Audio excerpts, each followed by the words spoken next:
আসসালামু আলাইকুম রহমতুল্লাহ। প্রিয় দর্শক, কেমন আছেন? আশা করি ভালো আছেন। প্রিয় দর্শক, প্রাথমিকে 34,000 প্রধান শিক্ষকের পদ শূন্য। পিএসসির মাধ্যমে 1112 পদে নিয়োগ। অপেক্ষায় রয়েছেন 7 লাখ প্রার্থী।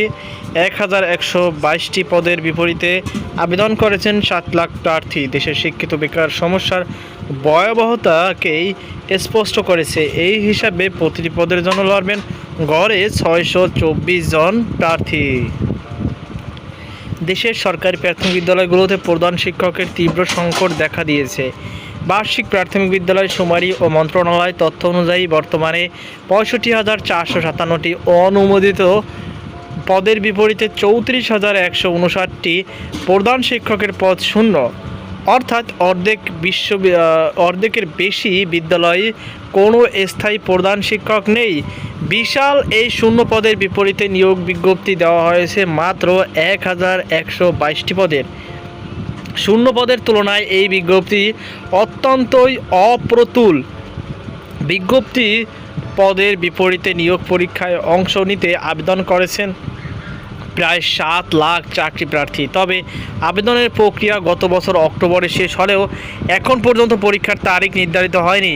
তীব্র প্রতিযোগিতা ও শিক্ষক সংকট। সরকারি প্রাথমিক বিদ্যালয়গুলোতে বর্তমানে প্রায় 1 কোটি শিক্ষার্থী পড়াশোনা করেছে। শিক্ষক সংকটের কারণে পাঠদান ও প্রশাসনিক কার্যক্রম ব্যাহত হচ্ছে। প্রাথমিক শিক্ষা অধিদপ্তরের তথ্য মতে দেশে সরকারি প্রাথমিক বিদ্যালয় আছে 65,457টি। বিশাল এই শিক্ষা ব্যবস্থায় প্রধান শিক্ষকের সংকট কাটানোর লক্ষ্যে গত বছরের 31শে আগস্ট নিয়োগ বিজ্ঞপ্তি প্রকাশ করা হয়। 1,122টি পদের বিপরীতে 7 লাখ প্রার্থীর আবেদনে দেশের শিক্ষিত বেকার সমস্যা ভয়াবহতাকেই স্পষ্ট করেছে। এই হিসাবে প্রতিটি পদের জন্য লড়বেন গড়ে 624 জন প্রার্থী। পিএসসির প্রস্তুতি ও সতর্কতা। বিশাল এই নিয়োগের পরীক্ষার আয়োজনকে বড় চ্যালেঞ্জ হিসাবে দেখছে সরকারি কর্ম কমিশন পিএসসি। বিশেষ করে প্রাথমিক শিক্ষা অধিদপ্তরের অধীনে গত 9 জানুয়ারি সহকারী শিক্ষক নিয়োগ পরীক্ষায় ডিজিটাল নকল ও কেন্দ্র কন্ট্রাক্টের অভিযোগ ওঠার এবার বাড়তি সতর্কতা অবলম্বন করছেন কমিশন। এ প্রসঙ্গে পিএসসির চেয়ারম্যান মোবাশ্বের মোনেম প্রথম আলোকে বলেন, এত বিশাল সংখ্যক পরীক্ষার্থীর কর্মযজ্ঞ পরিচালনা করা অত্যন্ত সময় সাপেক্ষ কাজ। পরীক্ষাটি শুধু ঢাকা কেন্দ্রে অনুষ্ঠিত হবে। স্বচ্ছ প্রক্রিয়ায় পরীক্ষা সম্পন্ন করার জন্য আমরা সরকারের সঙ্গে পরামর্শ করছি। যেহেতু নতুন সরকার দায়িত্ব নিয়েছে, তাই এই বড় আয়োজনে সরকারের বিশেষ সহায়তা এবং আর্থিক বরাদ্দের প্রয়োজন হবে।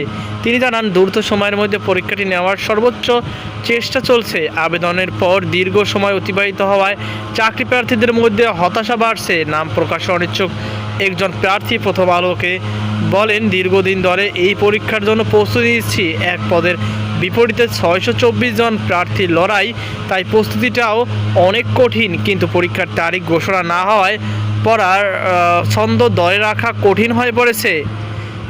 বিধিমালা ও পদসংখ্যা হ্রাস। শুরুতে পিএসসির বিজ্ঞপ্তিতে 2,169টি শূন্য পদের কথা বলা হলেও নিয়োগ বিধিমালা সংশোধিত হওয়ায় সরাসরি নিয়োগের পদের সংখ্যা কমে দাঁড়িয়েছে 1,122টি।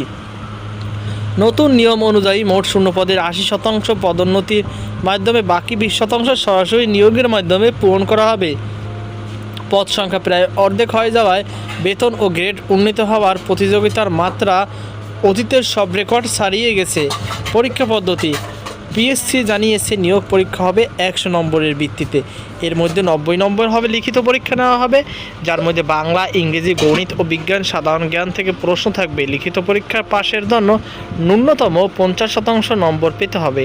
লিখিত পরীক্ষায় উত্তীর্ণরা পরবর্তী ধাপে 10 নম্বরের মৌখিক পরীক্ষায় অংশগ্রহণের সুযোগ পাবে। সংশ্লিষ্ট ব্যক্তিরা মনে করছেন, প্রাথমিক শিক্ষার গুণগত মান বজায় রাখতে দ্রুত এই নিয়োগ সম্পন্ন করা জরুরি। 7 লাখ প্রার্থীর এই তীব্র প্রতিযোগিতার বীরে শেষ পর্যন্ত কারা যোগ্য শিক্ষক হিসাবে উত্তীর্ণ হবে সেটি এখন দেখার বিষয়। তো প্রিয় দর্শক, এই ছিল আমাদের সর্বশেষ আপডেট। সকল ভালো থাকুন, সুস্থ থাকুন। আজকে পর্যন্তই। আল্লাহ হাফেজ।